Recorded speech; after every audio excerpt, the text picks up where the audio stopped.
Welcome to Otaku no Video for December 7th, 2009. Thanks for joining me.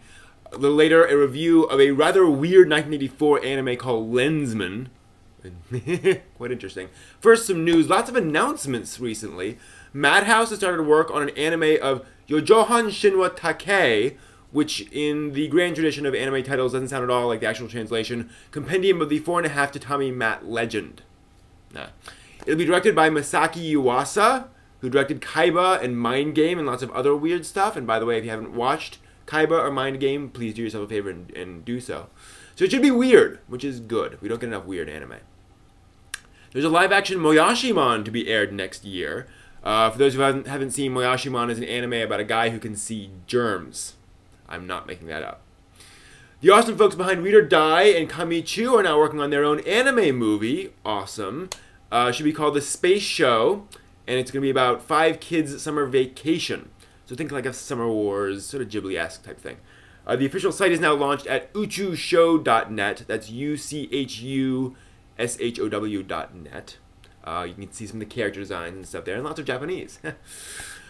Next, first we had Toara Majutsu no Index, a certain magical index, then Toara Kagaku no Railgun. Those were both light novels and manga originally. And there's another spin-off light novel, Toaro Hikushi e no Tsuyoku, flashbacks of a certain aerial pilot. And yes, it's getting an anime, but it'll be a movie! Ha! Didn't see that one coming, did you? Meanwhile, Yoshihiro Tatsumi's manga, A Drifting Life, which got all sorts of attention lately, is apparently getting a film treatment in Singapore.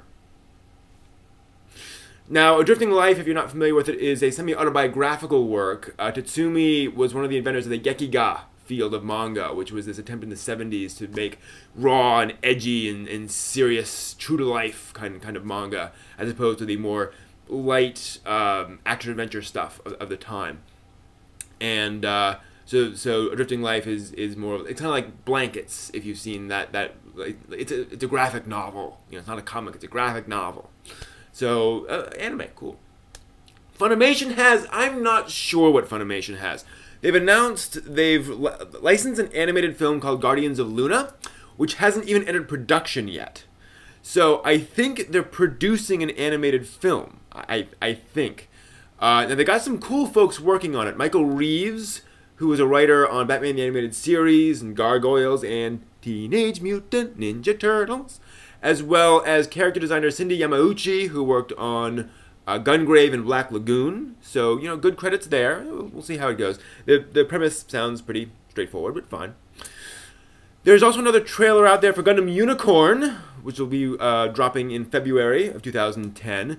This new trailer is longer. It starts with this lovely tribute to Universal Century, followed by some more finished animation from Unicorn, so you can get a better feel for the character designs and all that kind of good stuff.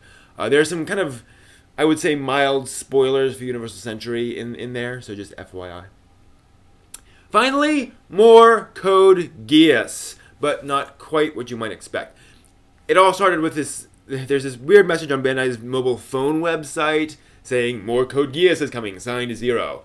Then it was removed, then it came back, and then Code Geass's producer posted a message explaining that Bandai is going to be releasing more Code Geass in 2010 to include manga, music, let's see here, new products, and visual works, which is usually a code name for anime. Now, the thing is, we don't know what form that anime is going to take. Could be a movie, could be another season of the TV series, could be an OVA. We just don't know yet. Personally, I'm betting for OVA. It's probably a spin-off OVA, considering what happens at the end of Season 2 of Code Geass. Just saying. So, a review of Lensman, an anime film from 1984, based very loosely on the awesome space opera novels from E.E. Doc Smith, an American writer. Those original novels were written like in the 30s, 1930s. So yeah, ancient times. And so that's the first thing to understand. This is classic epic space opera stuff. Lensman was one of the original inspirations for Star Wars. So big galaxy-spanning stuff. First off, I want to talk about the staff for Lensman. Directed by Yoshiaki Kawajiri, who did Fist of the North Star, Ninja Scroll, a bunch of other very manly anime. Mecha designs and key animation by Koji Morimoto, who directed the concert sequence of Macross Plus, the Magnetic Rose segment in Memories, and lots of other cool stuff for Studio 4C. In fact, the whole thing was animated by Madhouse, which, yeah, big. And there's actually a lot of CGI in this, for 1984 especially. Lots and lots of CGI shots, which were done by the New York Computer Graphics Lab, I think is what it was called.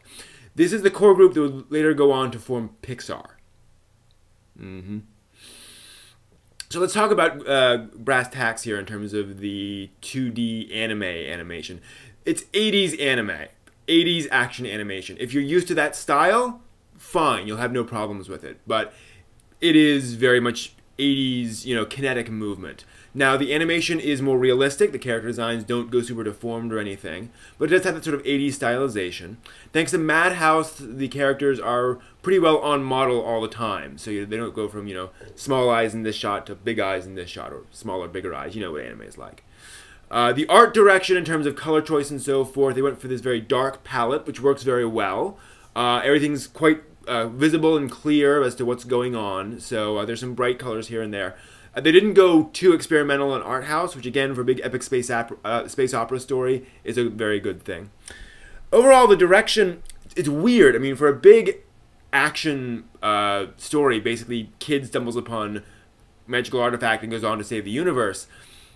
There's some really slow sequences in here. I mean, there'll be a big explosion and go on and on and on. So it's kind of chunky direction-wise, but some very slick action.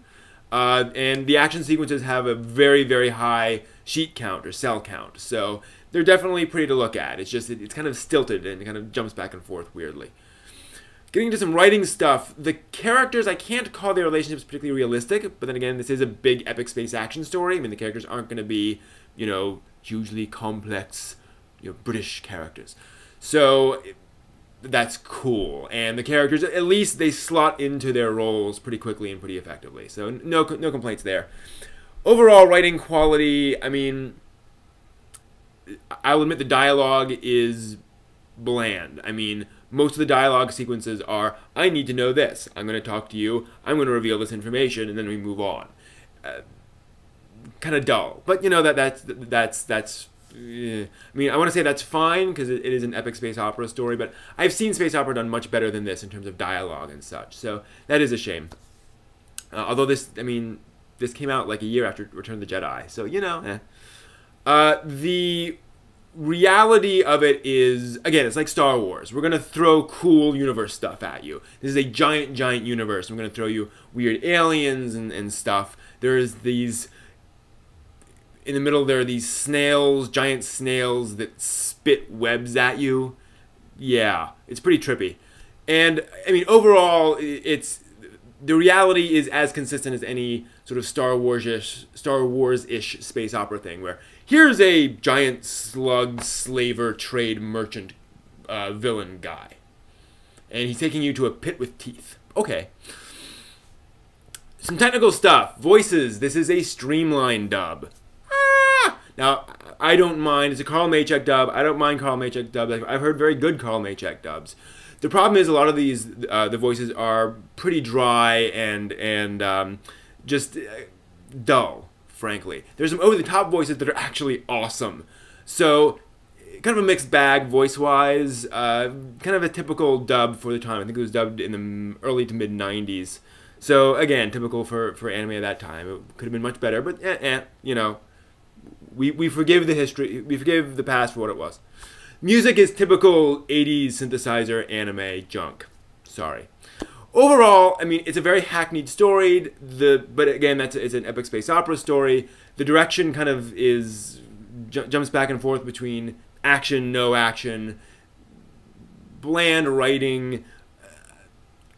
I can't really recommend this, but I mean, this is, in a sense, kind of a classic. And again, major folks working on it.